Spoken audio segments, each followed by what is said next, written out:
नमस्कार दोस्तों, आज जिस टॉपिक पे हम बात करेंगे वो इलेक्ट्रिकल इंटरव्यू में कई बार हमसे पूछ लिया जाता है ट्रांसफार्मर के बारे में कि हमारा जो ट्रांसफार्मर है उसकी रेटिंग केवीए में ही क्यों होती है, किलोवाट में क्यों नहीं होती। तो दोस्तों इसका जवाब बिल्कुल ही आसान है, तो आज हम इसी बारे में बात करेंगे। तो चलिए शुरू करते हैं दोस्तों।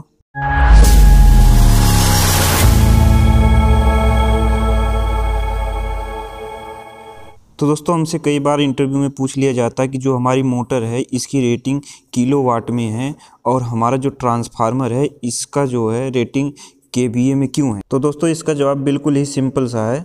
सबसे पहले हम आपको यह बता दें, हमारी जो भी मशीन होती हैं, चाहे वह किसी मोटर की बात करें या ट्रांसफार्मर की बात करें या अल्टरनेटर की बात करें या डीसी की बात करें, जो भी मशीन के आउटपुट में हमें इलेक्ट्रिकल की सप्लाई मिलती है वह केवीए में ही होती है। अगर हम डीसी की बात करें उसके आउटपुट में हमें पावर सप्लाई मिलती है, या फिर ट्रांसफार्मर की बात करें तो इसके आउटपुट में हमें पावर सप्लाई मिलता है जिसमें हमें फेस न्यूट्रल मिलता है, जिससे हम अपने लोड को चला सकते हैं। तो इसका मतलब हमें जिस भी उपकरण में आउटपुट में इलेक्ट्रिकल सप्लाई मिल रहा है उसकी रेटिंग केवीए में ही होगी।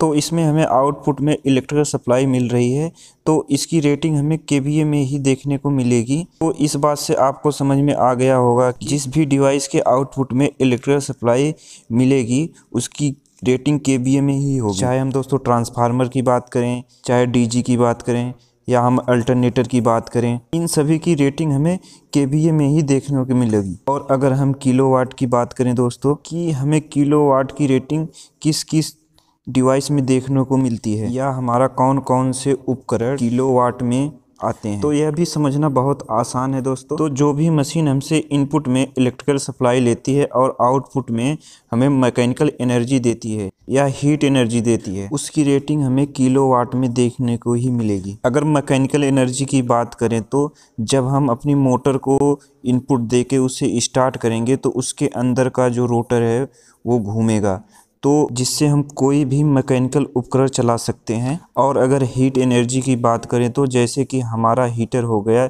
इसमें हम इलेक्ट्रिकल सप्लाई देते हैं, आउटपुट में हीट एनर्जी मिलता है या बदले में हमें गर्मी मिलती है। यह उपकरण हमें आउटपुट में कोई इलेक्ट्रिकल एनर्जी नहीं दे रहा है दोस्तों, इसलिए इसकी रेटिंग हमेशा किलोवाट में होती है। तो आपको यह दो बात कंफर्म हो गई होगी कि केवीए और किलोवाट की रेटिंग किस में आती है। अब अगर हम बात करें कि जो उपकरण हमें आउटपुट में इलेक्ट्रिकल एनर्जी दे रहा है उसकी रेटिंग केवीए में ही क्यों आती है, मतलब हमारी डीसी की रेट, ट्रांसफार्मर की रेट या फिर हम अपने अल्टरनेटर की बात करें दोस्तों तो उसकी रेटिंग केवीए में ही क्यों आती। तो दोस्तों आपको यह बात तो पता ही होगी, इलेक्ट्रिकल के अंदर हमारे 3 तरह के लोड होते हैं। अगर 3 तरह के कौन कौन से लोड होते हैं अगर हम बात करें तो पहला लोड हमारा होता है कैपेसिटिव लोड, और दूसरे की बात करें तो इंडक्टिव लोड, और अगर तीसरे की बात करें दोस्तों तो रजिस्टिव लोड। इलेक्ट्रिकल में हमारे यह 3 तरह के लोड होते हैं। तो यह 3 टाइप के हमारे इलेक्ट्रिकल उपकरण होते हैं। अगर हम एग्जाम्पल की बात करें तो कैपेसिटिव लोड हमारा वह होता है जो हमारे कैपेसिटर उपकरण होते हैं, और इंडक्टिव लोड की बात करें तो जिनमें हमारी वाइंडिंग होती है जैसे कि हमारी मोटर हो गई, और रजिस्टिव लोड की बात करें तो जिसमें हमारा हीटर आता है, लैंप आता है। ये 3 टाइप के उपकरण होते हैं। तो इनमें यह समस्या आती है कि यह तीनों टाइप के जो उपकरण हैं इनके पावर फैक्टर अलग अलग होते हैं। अगर पावर फैक्टर की बात करें तो कि पावर फैक्टर क्या होता है, यह हमारा एक तरह का लॉस है। जैसे कि हमारी मोटर का पावर फैक्टर 0.8, 0.9 होता है, और जो हमारे रजिस्टिव लोड है उसका पावर फैक्टर 0.9, 0.95 या उससे ज़्यादा 0.99 होता है दोस्तों। तो इन सभी का पावर फैक्टर अलग अलग होता है। तो इसी वजह से जो उपकरण हमें आउटपुट में इलेक्ट्रिकल सप्लाई दे रहे हैं उसका रेटिंग केवीए में ही होती है। इसका सबसे बड़ा रीजन यह है कि हमारा जो भी उपकरण है उसका जो भी मैन्युफैक्चर है, जो इसे बना रहा है, उसे यह नहीं पता है कि